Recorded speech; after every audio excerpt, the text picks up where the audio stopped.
Comenzamos primero con una explicación del objetivo de esta sesión, la cual es la obtención de datos tales como la frecuencia cardíaca, la actividad eléctrica de sus músculos, el posicionamiento de sus articulaciones a lo largo de la sesión de entrenamiento, su cadencia y potencia de pedaleo, lo cual nos ayudará para la creación de nuestra base de datos y la validación del sistema de retroalimentación.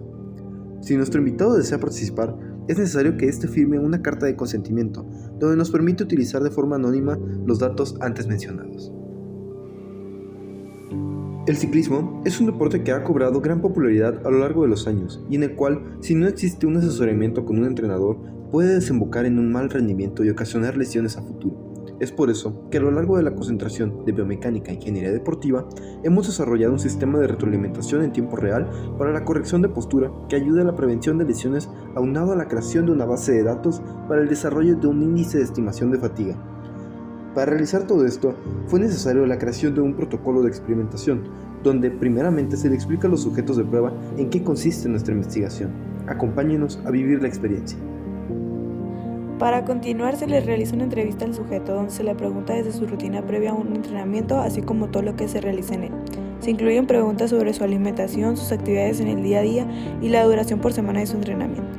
Además, se registran sus rangos de cadencia y su umbral de potencia, esto para asegurar que todos los sujetos de prueba se encuentren en las mismas condiciones para realizar la prueba. Al finalizar la entrevista se toman ciertas medidas del sujeto para ingresarlos en la base de datos del MOCA. Se toma su peso, altura, medida de largo de ambas piernas, ancho de ambas rodillas, tobillos, muñecas, manos y la medida de desfase de ambos hombros. Se colocaron 39 marcadores desde la cabeza hasta la punta de los pies. Se tenían dos dimensiones diferentes, por lo cual los más grandes se colocaron en las piernas, cadera y espalda, puesto que las variables que nos interesan están en estas zonas, y los más pequeños fueron utilizados en el resto del cuerpo. Después se procedió con la captura de movimiento en Nexus y después de esto se realizó la reconstrucción del cuerpo completo en el software. Después de tener la captura reconstruida, se deja abierto el archivo en Nexus y se abre este mismo archivo en ProCalc. Una vez abierto, se deben crear variables, en este caso vectores, para después crear ángulos, los ángulos importantes en el ciclista y ver el comportamiento. En este video analizamos el ángulo entre la tibia, la rodilla y el muslo.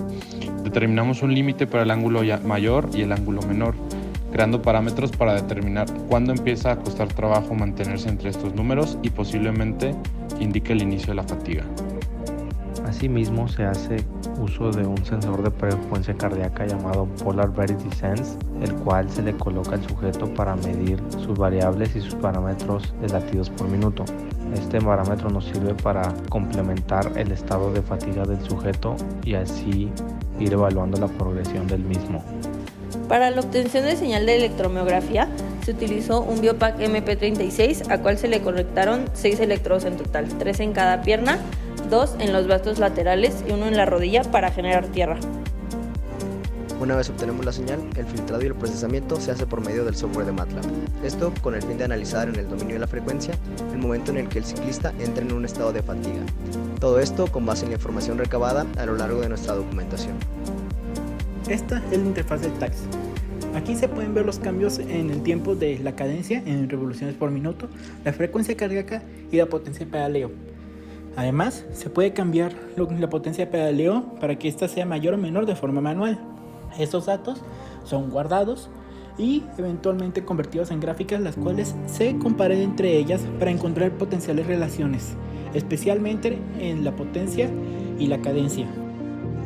Al comenzar el protocolo de la prueba podemos observar que la interfaz del TACS nos arroja distintas variables como lo es la potencia, la cadencia de pedaleo, la frecuencia cardíaca y la velocidad. Estos parámetros nos ayudan a entender mejor la progresión lineal del estado de fatiga del sujeto y asimismo comprender cómo el ir aumentando gradualmente la potencia va afectando al sujeto en su percepción de fatiga. Para la cámara de vista frontal en el sistema de detección de ángulos se utiliza como referencia los puntos de la cadera y de los hombros. En el cálculo de la oscilación de la espalda encontramos el punto medio tanto de la cadera como de los hombros. Posteriormente, se realiza un cálculo con la ecuación de la pendiente entre estos dos puntos centrales. De esta forma poder determinar con el valor de la pendiente si la persona está pedaleando de la forma correcta o se inclina demasiado hacia algún lado. En esta misma vista de cámara también se realiza el cálculo de la separación de las rodillas. Para ello comparamos la distancia en el eje X de cada rodilla con el punto medio de la cadera. Si este cálculo es mayor que la moda de la distancia, entonces podemos deducir que está abriendo la rodilla. El funcionamiento del algoritmo para detección de postura está basado en una librería de Python llamada MediaPipe, la cual es una herramienta de aprendizaje automático que mediante su función pose rastrea puntos clave del cuerpo humano identificando 33 articulaciones. Se desarrolló un algoritmo que permite colocar marcadores en los 33 puntos y realizar conexiones entre ellos, para posteriormente obtener sus coordenadas en tiempo real. Se crea una función para el cálculo de ángulos de las articulaciones de tobillo, rodilla y cadera. La función calcula el ángulo en tiempo real tomando en cuenta 3 puntos clave para cada articulación y usando trigonometría, específicamente la función inversa de la tangente para 4 cuadrantes. Por último, se convierte el ángulo de radianes a grados y se establece que este no sea mayor a 180, debido a que la biomecánica del cuerpo humano no permite un ángulo mayor a dicho valor. De acuerdo a la literatura, se establecen los rangos de ángulos adecuados para cada articulación y se desarrolla una interfaz que te permita visualizar en todo momento si el ángulo de tu articulación está dentro de los rangos correctos, o si de lo contrario es necesario corregir la posición, se mostrará en color rojo la alerta de mala postura.